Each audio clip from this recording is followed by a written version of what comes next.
I'm Rob Westerby, Fox 17 Traffic. In my job, I cover a lot of road projects. A lot of them have benefits to thousands of drivers. Well, in the city of Walker, this particular project is a whole lot more than just replacing some old bridge.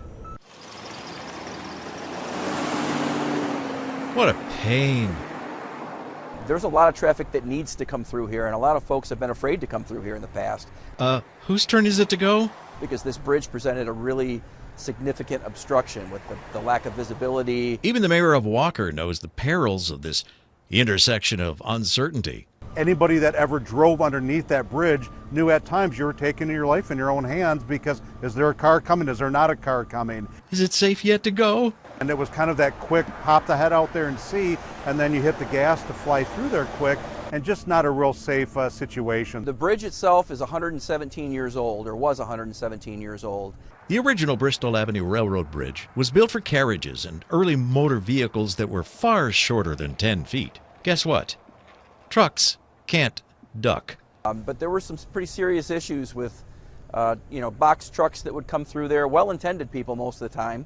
But the top would be, turned up like a tuna can. Before we had, it was 10 feet for a span, which explained a lot of the trucks and higher vehicles, news vehicles over the years, maybe clipping the top part of that coming through there. It's now been raised to 14 and a half. Residents and roadies passing through relieved. The importance of this road can't be overestimated because it's being a single lane road with a school on each end. We've got a charter school up on 3 Mile Road. We've got West Catholic to the south.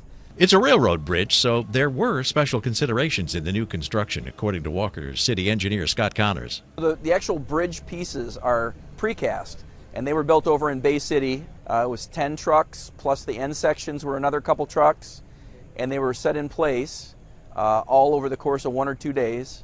Connors adds that workers had to upgrade the utilities under the road: electric, gas, water, sewer lines.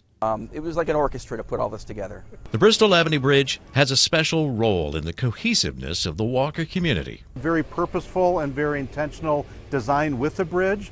Families can walk through the strollers and their bikes, and there's so much neighborhood connectivity around here. It is kind of a gateway to either the north side of the bridge or the south side. The connectivity to that past was the design, that archwork of the bridges. And it really has got that historical look and feel to it. With the opening of the new bridge, the town gets back a key north-south route.